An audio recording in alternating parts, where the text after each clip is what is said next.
Hello and good afternoon. I want to welcome everyone to NetChoice's ongoing series regarding antitrust and what the situation is kind of on the ground. This is number 3, defining the digital markets. For those of you who missed prior events, you can go back and take a look. We have the previous event, which was with Judge Douglas Ginsburg and Robert Bork Jr. And behind me, you will see the latest edition of The Antitrust Paradox, available at local bookstores everywhere. Apparently they are going like hotcakes. Now, today's event will be a keynote with sitting FTC Commissioner Christine Wilson, and then we'll turn over to a panel. But first, we will have a keynote from Commissioner Wilson. Now, Commissioner Wilson is somebody who I absolutely respect and adore, and her work at the Federal Trade Commission. And fun fact, this is not her first stint at the Federal Trade Commission. She was previously Chief of Staff to the Chairman, Morris. She was a law clerk at the Bureau of Economics, and she actually worked on the final report of the International Competition Policy Advisory Committee. One thing to note, she will not be addressing any issues that are currently before the commission or likely to be before the commission. So she's going to keep her remarks out of that category. And without much more ado, I will turn it over to our esteemed keynote speaker, Commissioner Wilson. Thank you so much, Carl. It is great to be here with you, and thank you, NetChoice, for inviting me to speak today. So before I begin, I must give the standard disclaimer that the views I share today are my own and do not necessarily reflect the views of the FTC or other commissioners. So big tech, quote, big tech, has brought antitrust law to center stage, making it more important than ever to come together and debate the future of antitrust. Of course, when I say come together, I mean virtually. As we all know, the past year cut short sports seasons and even canceled the entire 2020 tour for Antiques Roadshow, making us wait to discover the value of family heirlooms. But if there is anything we have learned from 2020, it is that we can discuss the future of antitrust quite effectively in virtual settings. Advocates of antitrust reform question whether our existing antitrust framework has what it takes to promote competition. The House Judiciary Committee's majority staff report argues that Congress must modernize antitrust. And in the same spirit, Representative Cicilline has criticized the antitrust laws as ill-suited for today because they were created during the time of railroad monopolies. So these critics are referring to the Sherman Act, passed in 1890, the Clayton Act, passed in 1914, and the FTC Act, also passed in 1914. Now, we can't bring these laws onto Antiques Roadshow to appraise their value, but I submit to you today that they are not dusty, useless trinkets. Instead, they are priceless heirlooms that continue to hold great value. Now, speaking of the value of antiques, the most expensive item appraised on Antique Roadshow is a pocket watch worth over $1.5 million that was made in 1914, coincidentally the same year Congress created the FTC. Today, I plan to focus my remarks on 3 areas where big tech has altered the nature of the antitrust debate. First, attacks on the consumer welfare standard. Second, the politicization of antitrust. And third, the push for competition rulemaking. So let me just sketch out where we're headed. First, critics of modern antitrust enforcement argue the consumer welfare standard is inadequate. Commentators point to the supposed failings of the consumer welfare standard and seek to incorporate additional policy goals into antitrust analysis. But the consumer welfare standard has a proven track record of addressing the very harms that concern these critics. Second, the critics are clever to keep the focus on big tech, which has fallen out of favor these days. The result has been the politicization of antitrust law, something that not too long ago everyone would have agreed is suboptimal. But it's been a successful tactic for advocates of greater antitrust enforcement who seek to change the rules for the entire economy, not just big tech. But experience teaches that our antitrust laws can tackle today's challenges, and we should wait for the outcome of pending litigation before rushing to change our laws. And third, some proponents of increased antitrust enforcement seek to circumvent the courts and Congress through FTC competition rulemaking. Experts question the legality of competition rulemaking, and I believe competition rulemaking is an unwise endeavor.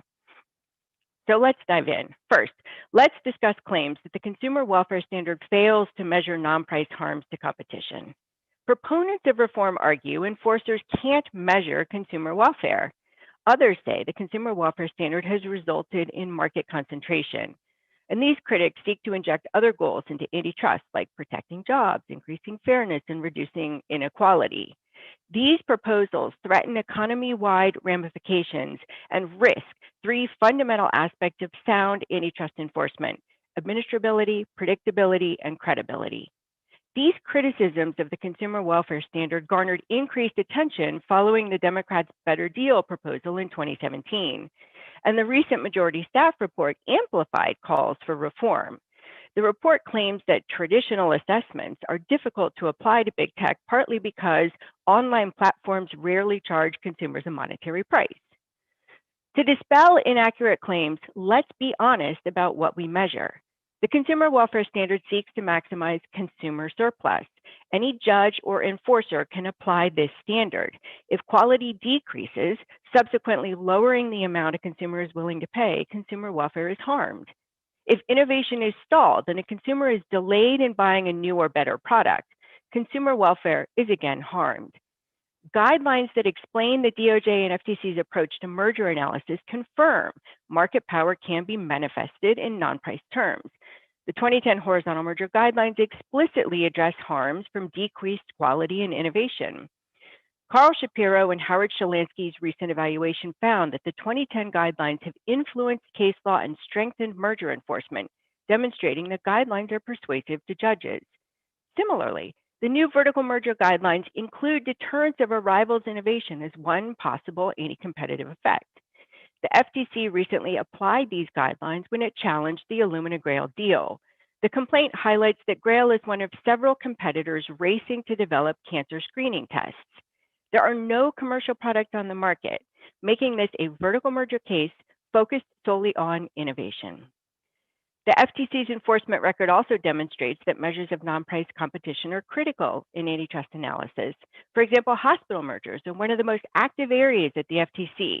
When reviewing these deals, courts focused on a variety of non-monetary factors of competition, including clinic hours, convenience of location, available services, technology, and quality.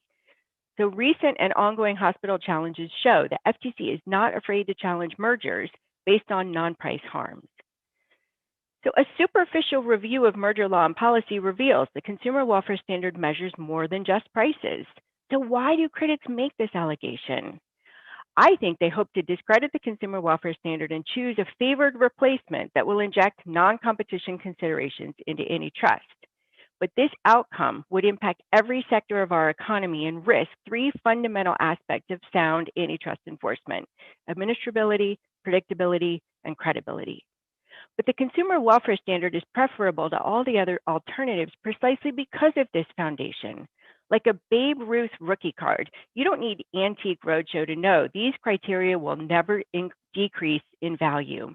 But diminishing these core values will undermine antitrust analysis by creating inconsistency, inefficiency, and the erosion of public trust.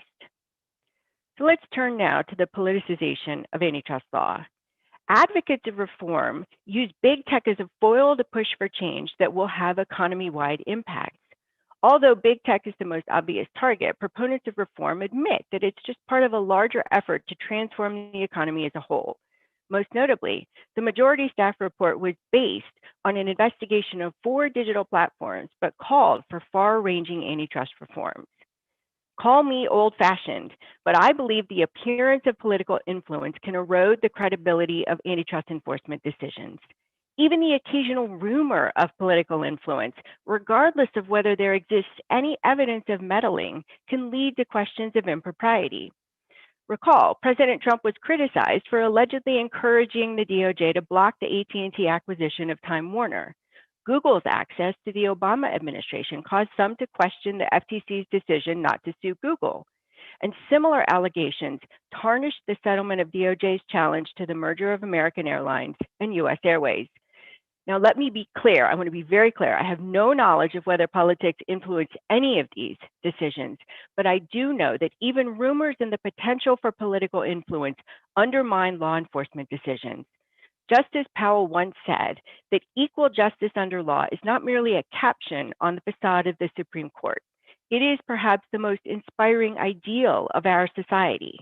If we fail to insulate antitrust enforcement from political influence, the rule of law erodes. Some members of Congress have recognized the risks of politicizing antitrust. Members on the left and right have warned that politicizing antitrust law puts at risk the innovation brought to us by leading tech companies. For example, Democrat Representative Ro Khanna argued, "We can't have this become a political football. We need sober minds to prevail and to hold tech accountable without forfeiting our innovation and entrepreneurial advantage." Now, sober minds recognize that our existing antitrust framework can halt anti-competitive conduct by tech companies. The Microsoft case is Exhibit A. And recent actions demonstrate that enforcers are willing to be aggressive in this space. The DOJ, FTC, and state AGs have filed suit against Google and Facebook. The FTC also launched a monopolization case against SureScripts, a multi-sided platform that facilitates electronic prescribing. Sober minds would await the result of these efforts before undertaking sweeping changes to antitrust law. Instead of politicizing antitrust law, let's consider the kinds of incentives we want to create. Antitrust benefits consumers when it incentivizes investing in R&D, introducing new products, and charging low prices. Other concerns like content moderation and privacy that have contributed to the political frenzy surrounding big tech can and should be addressed through separate, targeted legislation. Final topic, competition rulemaking. In March, Acting Chair Slaughter announced a new rulemaking group that centralizes the rulemaking roles previously scattered across the agency. The FTC took similar restructuring action under Chairman Majoris to coordinate our international activity. I applaud these efforts to find more efficient ways of carrying out our mission, but substantively, I am concerned.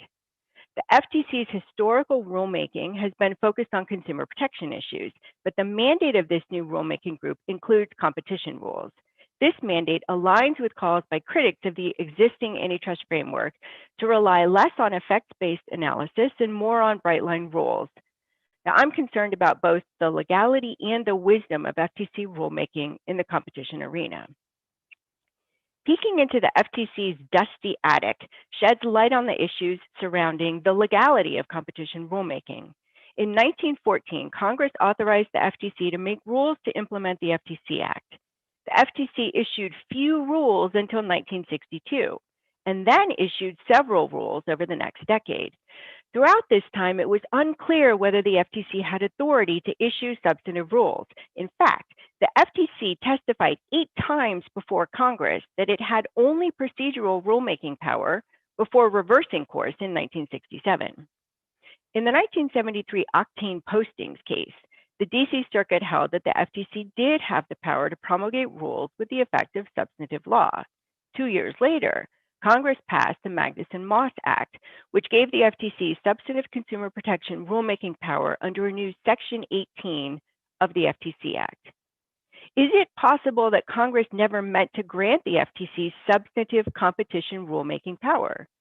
As former FTC Chairman Miles Kirkpatrick said, the law and legislative history can be interpreted both ways. Is it also possible that Congress does not have the constitutional authority to delegate broad competition rulemaking power to the agency? During a recent FTC workshop on non-competes, rulemaking experts commented that the authority is not clear and there is litigation risk.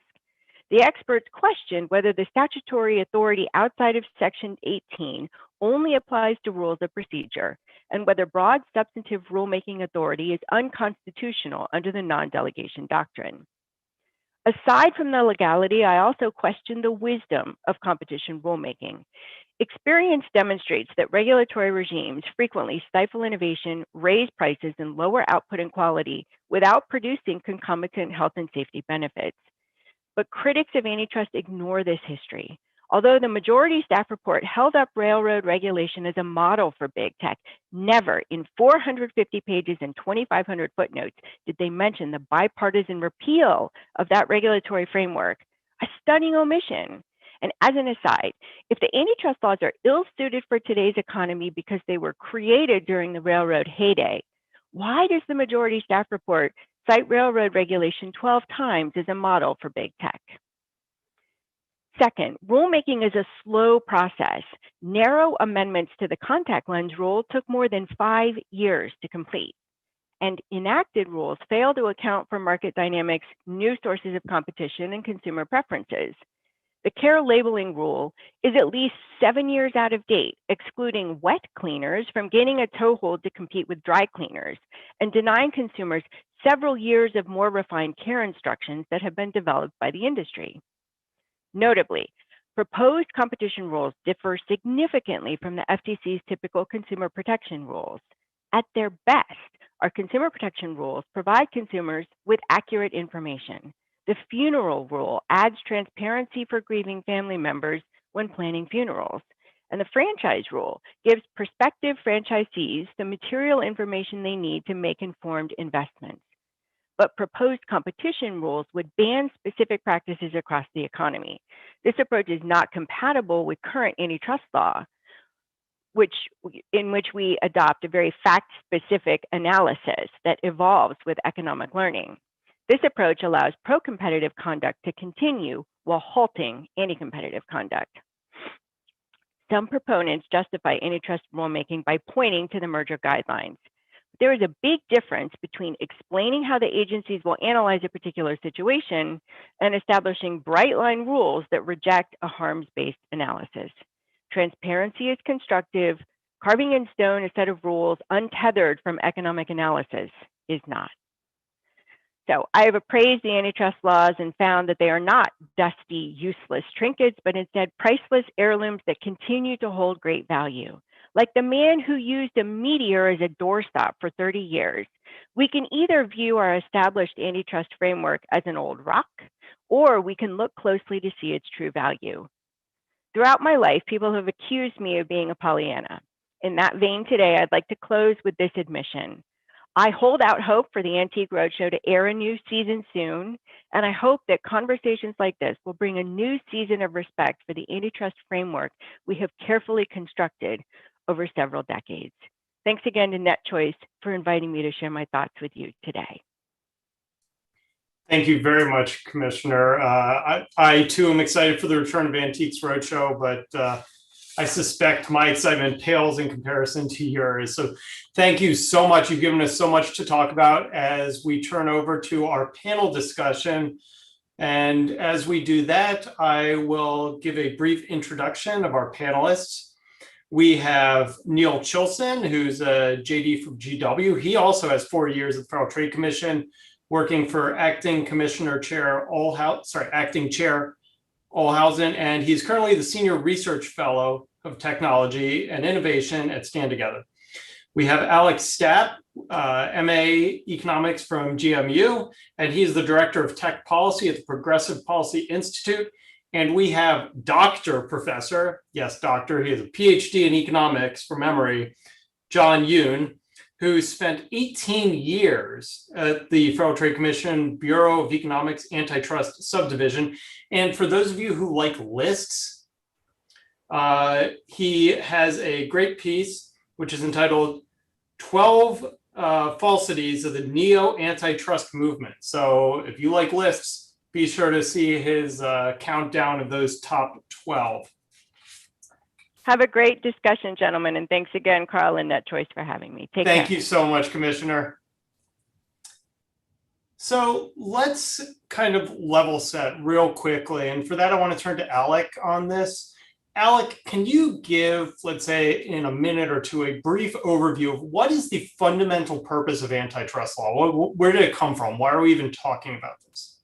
Yeah, well, I think that it's interesting because the original antitrust laws are very vague. They're short documents. They're not very precise about what the goals are. And so antitrust laws actually evolved over the last 100 years or so. And it evolved from a period before the 1970s when it was very contradictory that you're promoting both social or political outcomes, and you're often contrasting those with economic outcomes, thinking things like focus on consumers. And so it's evolved to the point we realized like that wasn't a very tractable regime. And now the entire field has kind of converged on the idea that really competition is about promoting consumer welfare. It's about, like, you want to promote competition, but then what is the goal of competition? The goal of competition is to deliver better goods and services for consumers. And so we've kind of ended up there because it's, like Commissioner Wilson said, it's administratable, it's a credible regime, and it offers certainty in a way that the previous regime didn't. Fantastic. And just for a note of people who are following along live on Zoom, you can begin entering your questions via the Q&A box at the bottom of the Zoom tool. We will hopefully answer these organically, but feel free to drop them in whenever, and we will hopefully get through them. So, Professor Yoon, one of the things that Commissioner Wilson spoke about is kind of this diverging view of how antitrust law should be applied, consumer welfare standard versus this kind of political rulemaking approach. Can you kind of dissect the competing values and decide, kind of give us a quick hand of which antitrust law reigns supreme? Sure. And thanks, Carl, and to NetChoice for having me here today. And so, yeah, as Commissioner Wilson mentioned, and as Alec mentioned now, that the antitrust laws have evolved to the point where we are obviously now at the consumer welfare standard, but that hasn't always been the case. And so there is a movement that's been around for a while, but certainly has gained steam with big tech for a movement back to a prior regime. We could call that the neo-Brandeisian, or just really just a throwback to the prior regime, to the consumer welfare standard. And so that's a competing paradigm right now, which is to work within the framework of the Sherman and the FTC and the Clayton Acts, and just to change the common law nature back to the way it was previously. There's nothing intellectually wrong with that. The laws can evolve, and so they want to sort of evolve it with a push back towards where it was previously. And an alternative regime, often in parallel but not mutually exclusive, is this idea of populist, or I should say regulatory regime for antitrust. I'll call it regulatory antitrust for a lack of a better term. And the idea here is, whether as a substitute or complement, to really impose sort of structural presumptions, or even breaking up companies, or just imposing general interoperability requirements and various things that we think will help the market, which perhaps are well intended. But the goal is to use something outside of the statutory languages to help these markets become more competitive and efficient, or maybe even dropping those objectives and saying, look, we want other objectives as well, and we're going to be plain and transparent about that. And we think the consumer welfare is hindering that. And so really it is, to me, I guess we could throw in a libertarian argument that we don't need any antitrust at all, but that argument has largely lost favor. I don't think a lot of people have it, although I think, it's just as viable a regime as any of these other ones. But it's really down to these three regimes, right? So it's the consumer welfare standard today. It's throwing it back to the neo-Brandeisian world that we had yesterday. And it's really this regulatory antitrust that we're observing. And so to me, it's just an assessment of those three, which obviously is the subject of heavy debate and a lot of academic papers and speeches, but that's what we're down to right now.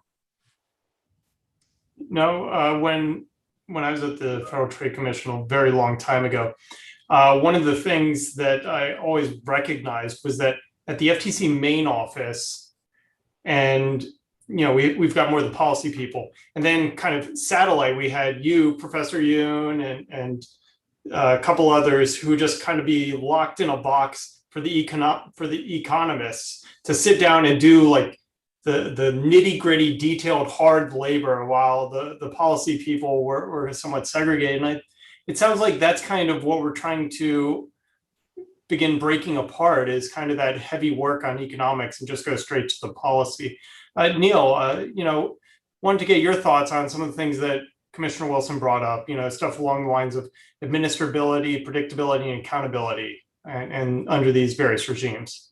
Yeah, I mean, I think Alec and John both made really great points about why antitrust is important, and the past regimes, how conflicted they were. There's a really great paper from DOJ in I think it's 1982 or something. It's very early in the sort of consumer welfare development, where they lay out some of the past Supreme Court decisions on antitrust. And some of the highlights for me were, they They found it anti-competitive to merge because it would remove a corporation's headquarters from a small town to a big city. Or they found that it was part of a trend of lessening the number of single store groceries.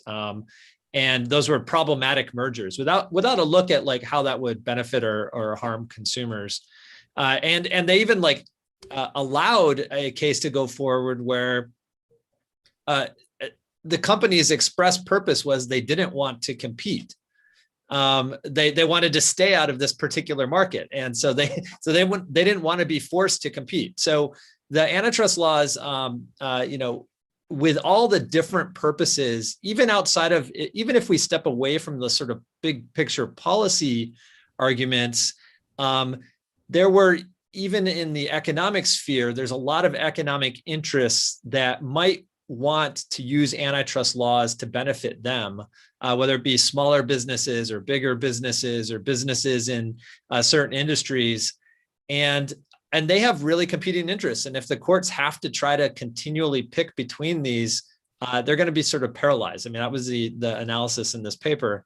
And the consumer welfare standard helped focus that attention on something that pretty much, I think, still should be non-controversial, that markets, that the main beneficiaries of markets should be consumers who buy things from them.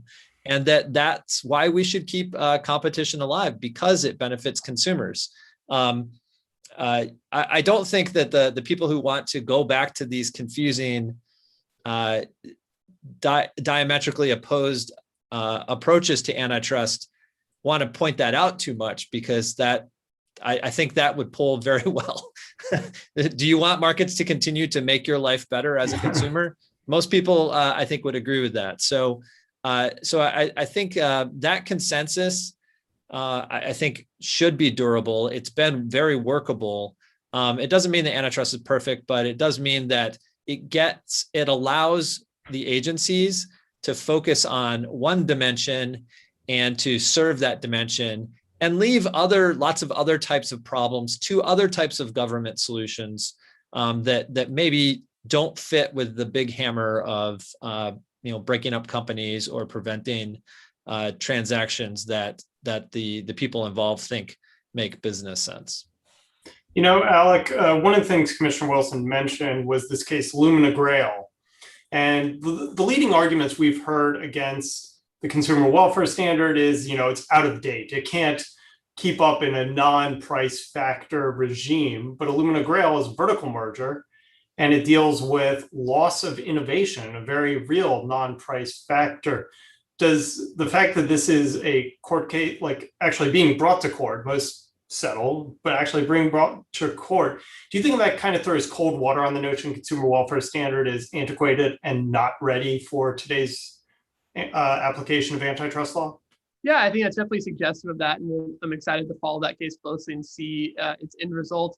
I think previously, I looked at this before, and there had been dozens of cases that the antitrust enforcement agencies had brought where they cited innovation as a potential harm, for a reason for blocking a merger or for taking some kind of enforcement action. Usually, I think it was in addition to price effects and other economic effects. And so having a case that's solely focused on innovation, I think, could help clarify things. But I think the most important thing that it speaks to is the flexibility and resiliency of the consumer welfare standard. It's often pilloried as price effects only, but that's just, I think, a mischaracterization of what the law is and how it's evolved over time. So obviously includes prices, but it includes quality, innovation, choice. So it's a really expansive term that can fit a lot of different things. I think there's been a recent trend towards looking at the importance of monopsony power. So a single purchaser of things, often in labor markets. And that kind of thinking can fit under consumer welfare standard. You don't need to throw out the baby with the bathwater to fit something like that under a regime. And obviously, the government's prosecuted cases involving labor markets before. In the tech industry, even as one example, a little more than a decade ago, executives were accused of colluding to not poach each other's employees, and they had to reach an agreement to commit to not do that in the future and pay a fine. And so under the current standard, you can bring cases involving all sorts of things that aren't just about price effects.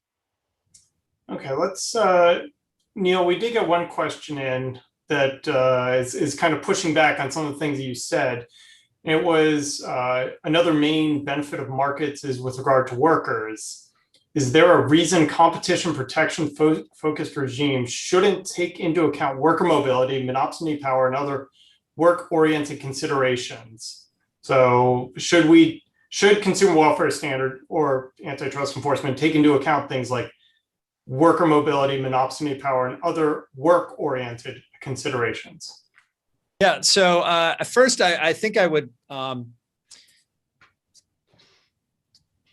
sort of push back a little bit against the idea of work being a benefit.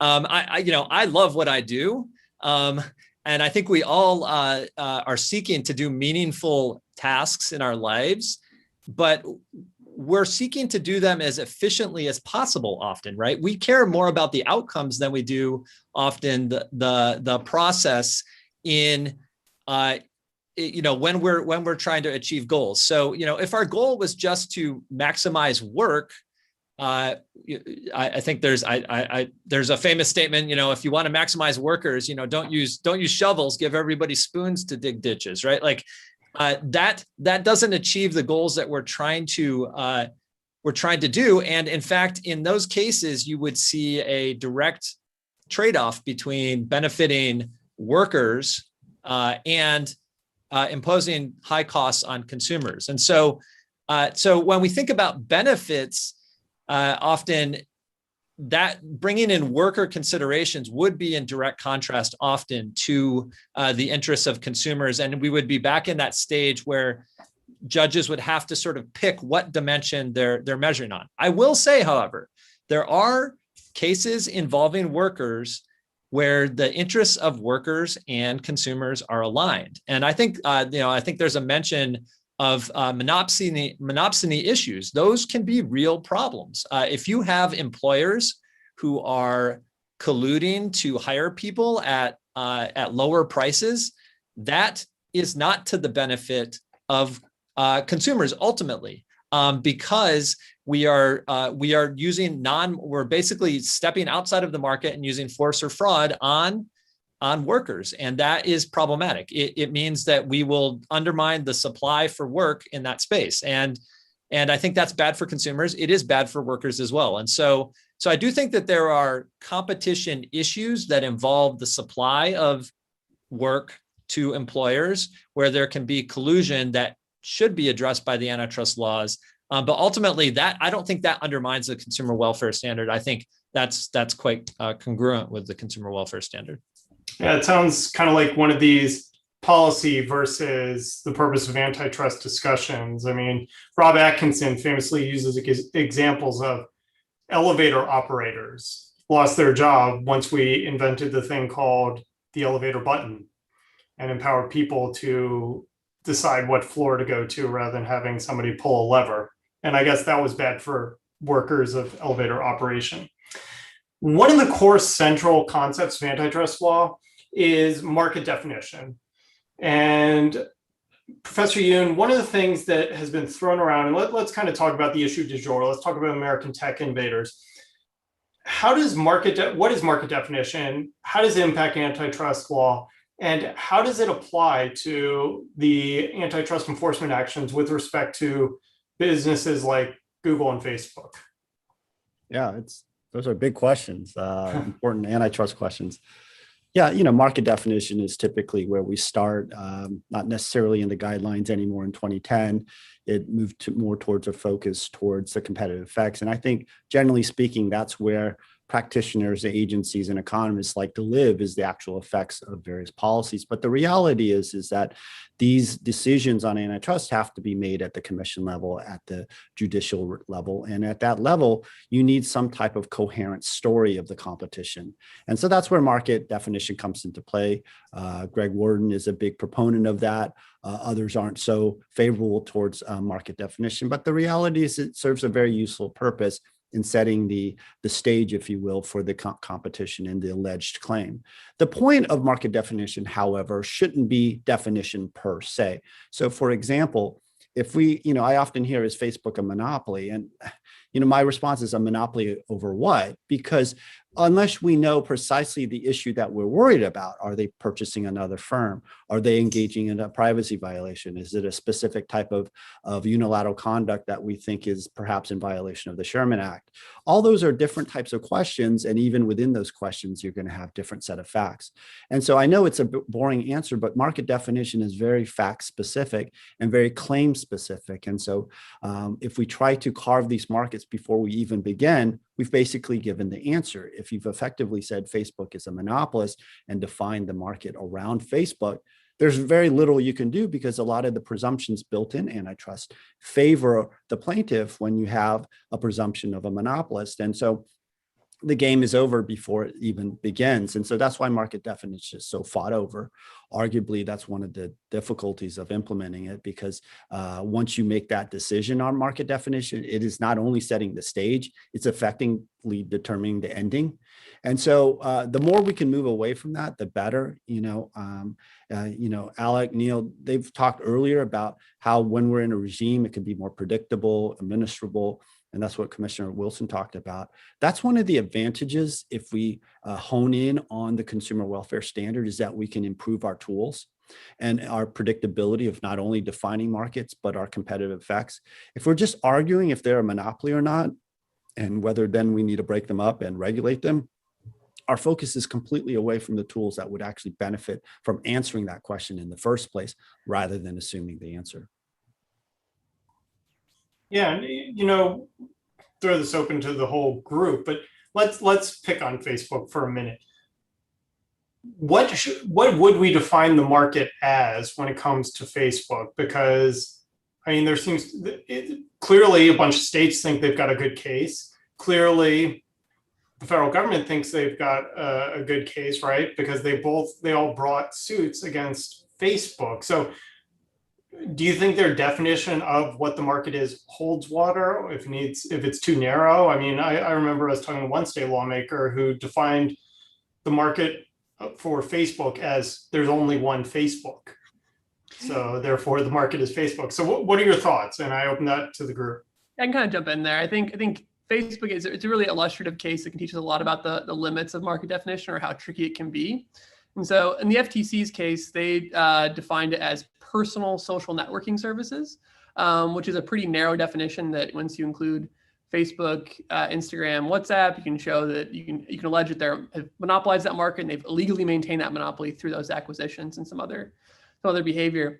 Then you can think about, how does TikTok fit into this market definition, or is it inside or outside that market definition? Because TikTok is it's the fastest platform ever to reach 1 billion users worldwide. Obviously, a lot of people, especially the younger demographics, use this app hours per day. It's extremely popular, but under a market definition of personal social networking services, it would be excluded, because when you join TikTok for the first time, you don't have a social graph. You're not connected to people you know in real life. It's closer to YouTube in the sense that it's just like an algorithmic feed automatically starts showing you short video clips of entertaining content. And so, is this a competitor to Facebook? And I think the answer is it's not yes or no. It's a little bit of both. It's monopolistic competition. It's differentiation among competitors. Of course, it would be kind of silly to think that startup companies are just going to try to replicate Facebook and compete directly head on. They want to solve a new consumer pain point in a little better way, and they're competing for a finite amount of user time and attention. And so if you think of these as all social media apps as like kind of time-killing apps, every hour that someone's using TikTok to watch a video is an hour less they have to watch a video on Facebook, even if their friend shared it, right? And so there are unique things that Facebook can do, but at the end of the day, they're competing for this like idle time that people are using on their smartphones. And so I think a much broader definition makes sense in the case of Facebook. Can I just add maybe a concrete example building on Commissioner Wilson's of the potential outcome determinancy of market definition? So if you took Chloe Zhao's like historic Oscars from Sunday night, and you took them to a scrap metal place and you said, how much are these worth? You would get a really different price than, if you took them to a memorabilia organization, or if 100 years, you took them on Antique Roadshow. So I think that it's the same product, but looking at how the lens in which you look at the business can really make a big difference on the outcome of the antitrust suit. And that's why, and I think that's why there's a lot of fighting over market definition early on. And it's why when a complaint is brought, the organizations are essentially trying to design the market definition that is most favorable to them, even if it doesn't necessarily line up with how the average consumer might see the market in which they might choose between different products. As Alec was pointing out. If I could just add on there a little bit, because I think that, again, Facebook is an interesting example because it can tell us about other tech cases as well, because obviously the FTC went from the lens of like personal social networking services, but what's the business model of Facebook and of a lot of other tech companies? It's advertising. These are ad-based business models. And so you can compare that to the DOJ's case where the DOJ is alleging a few different markets. One of the markets they're alleging is general search text advertising. And if you narrowly define it that way, then yep, Google has a monopoly. But then you ask yourself questions like, okay, does Google compete with Yelp? Does it compete with other vertical search providers? Because those are not general search services. And that's where I think a focus on like the producer end can lead you astray if you don't focus on consumers and their switching behavior and the jobs to be done that they want to achieve in their lives as they go about. And so if I want to find a great restaurant for dinner tonight, I can obviously Google that, or I can put it into Yelp. And so in that moment for that particular search, it's pretty clear to me that those are competitors. But at a general level, if I want to find, the answer to a broader question, maybe I need to go to Google and can't go to Yelp for that. And so again, it's context specific. There are certain situations where they are competitors or where they aren't. But at the end of the day, you can definitely draw narrow markets that show these companies to be monopolists, but it's highly sensitive to how you draw the market. And so just to bring it back to Facebook, these are both advertising companies. And if you say that they only compete in digital advertising markets, then Facebook and Google have a combined 60% market share. That's alarming to some people. But then if you remember that like there's also television advertising, radio advertising, print advertising, and you consider the entire, total advertising market, then all of a sudden it's less than 30% combined between the two companies and people are less concerned. And so it's really, really important how you define the market in that sense. And you have to focus on like the switching behavior that the purchaser is considering. And another in the news example is the Epic cases against Apple and now Google. Epic, the maker of the very popular first-person shooter game Fortnite, which I am terrible at, but enjoy playing with my nephews. Epic has alleged in its initial complaint that the market in which they are concerned is the market for Apple iOS devices, which kind of narrows the market down pretty well. There's really only one company that shares that has that market.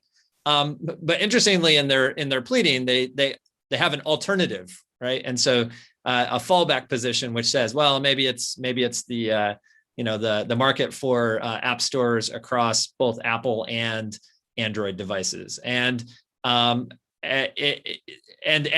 a weaker position because they're also suing Google for monopolizing that market, right? So there are some legal games that are played with market definition that have to be sorted out that are often sorted out in litigation by experts, and it's very fact specific and it's complicated, as John was pointing out.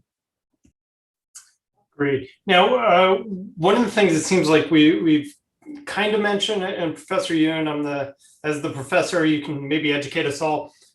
One of the things when it comes to market definitions is multi-sided platforms. What is that? How does it apply to some of the things that we just discussed, like Apple and Epic Games, or Facebook and Google and advertising and all those things? So what is it, and how does it apply to the conversation with America's tech innovators? Well, platforms serve a certain type of intermediary role that's bringing two disparate groups together. So generally, when we think of a regular business such as Walmart is directly dealing with all the wholesalers and the manufacturers, and then they shelve their own products, and then ultimately the consumer buys from Walmart. But there are instances where rather than being the direct seller to the consumer, you want to bring two groups together who want to interact in some way. The classic examples are well, not classic, but a recent example is Uber. There are certainly drivers and passengers who would like to transact in some way, previous to Uber, I guess you could hike. I mean, certainly there were taxis and various other alternatives, but it didn't really match those who had capacity to take passengers and those who are interested in being moved from point A to point B. So Uber serves that purpose of bringing these two groups together. And so it really unlocks the value of a transaction that would arguably not occur or occur at an efficient level, but for that platform. And there's a variety of them, and we could go all day on these. Credit cards is another, bringing together merchants along with cardholders and into terms of a Amex system, for example, or a Visa or a MasterCard system, and Airbnb and Google through advertising and Facebook and et cetera. But the main incentives that these platforms is that they need to institute governance decisions that satisfy the preferences of both groups. And that's often missed. And so if you see Amex, for example, put in an anti-steering provision, meaning at the point of sale, you can't steer a consumer to Discover or Visa. You can't do that at the point of sale in order for you to be on the Amex network. And arguably, in a short-term effect, that does, quote, raise price. It doesn't allow a merchant to institute a discount to use a cheaper card that the merchant gets more return from the consumer using. But in turn, that's forgetting about the other side of the platform, which is the viability of the rewards network and bringing in consumers in the first place. If you can steer everyone who's on Amex to the alternative, there's not going to be Amex. And presumably Amex brings some value for you to join their network in the first place. And so there's a lot of these effects that platforms institute. For example, Google could have some restrictions on advertisers, what they can advertise, where they can be placed, how much consumers actually see. That harms advertisers. In turn, they might show more ads for certain types of queries that consumers specifically might not want to see. That harms consumers.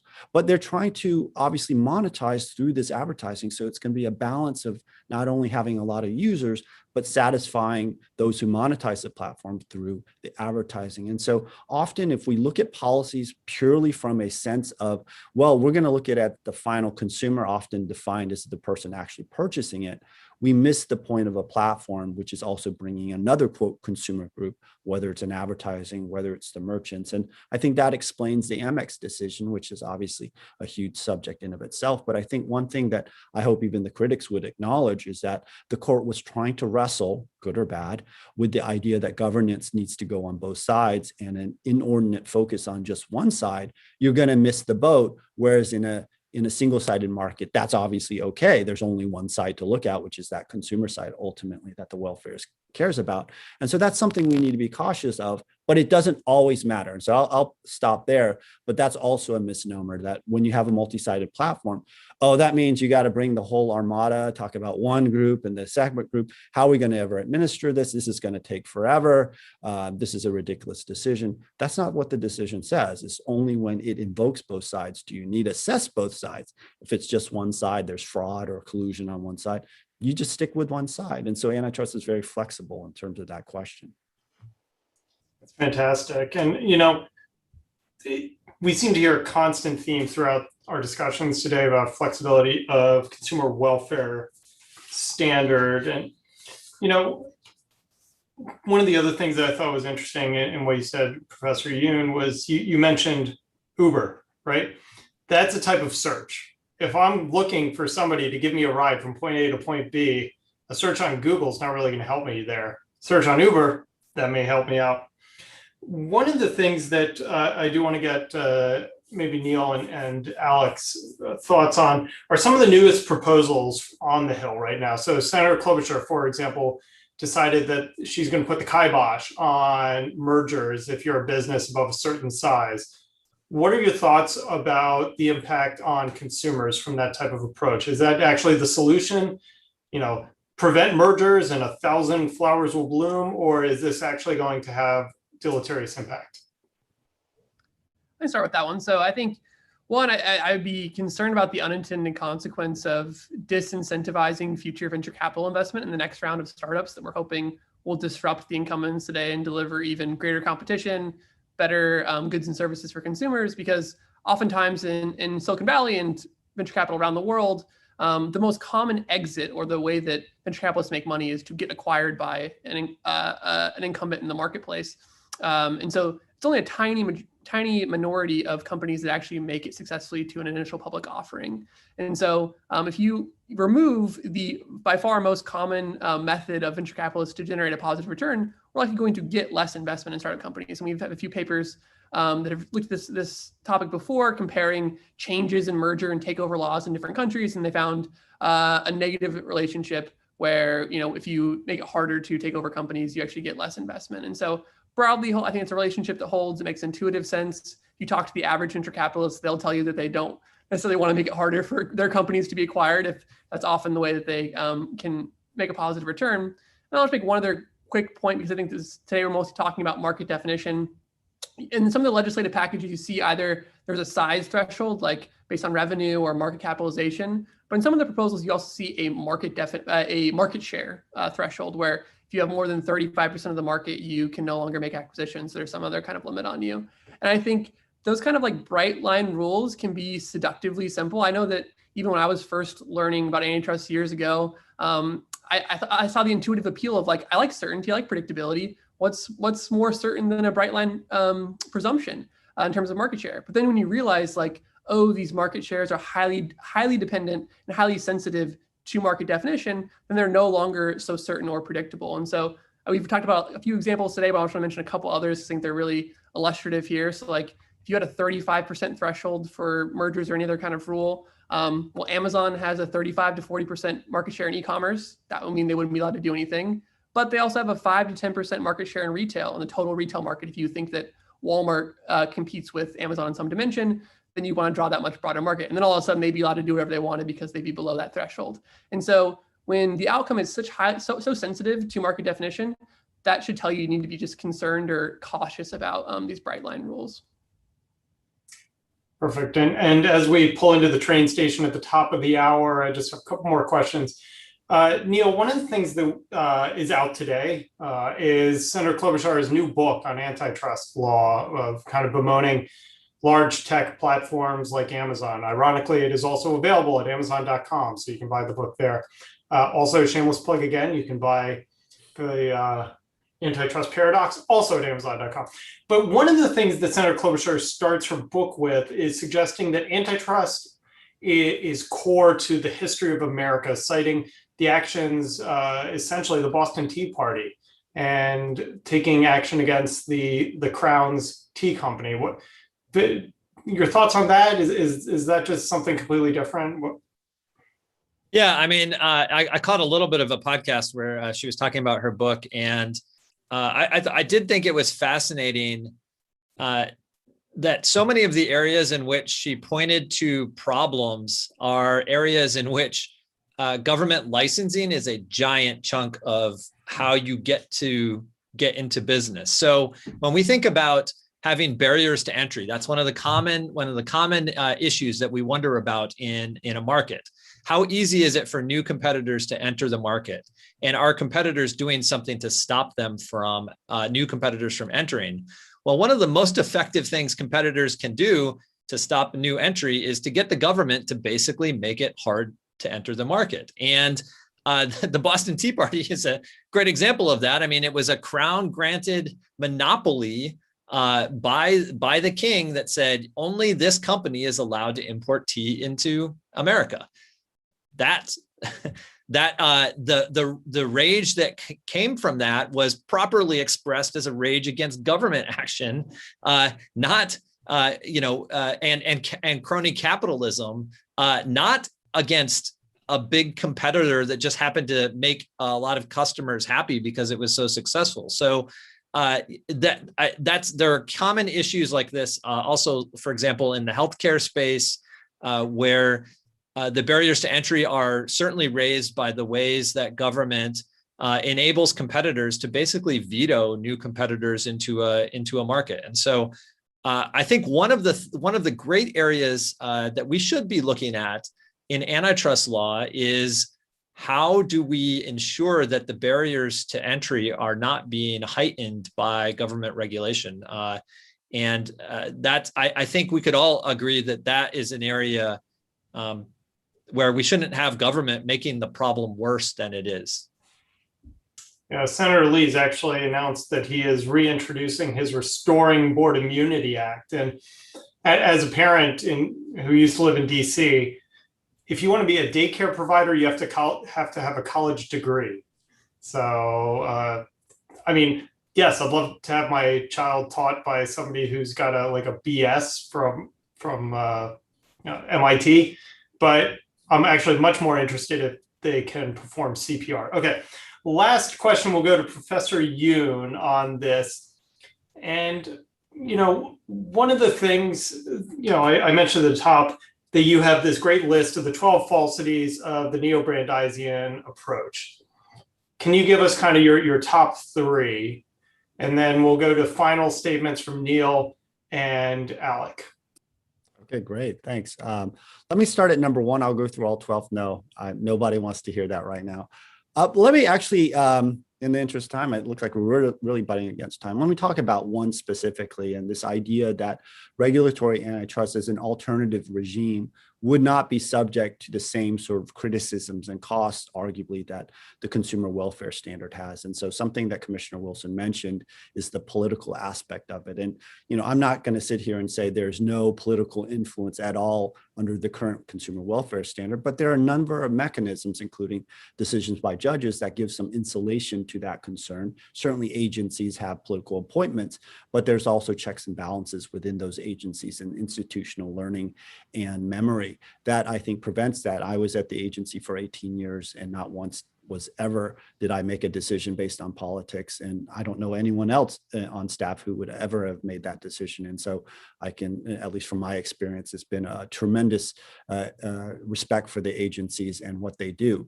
But going back to my original point, regulatory antitrust would institute a regime where now decisions of large corporations and their success will be dependent on legislators and the political winds of the day.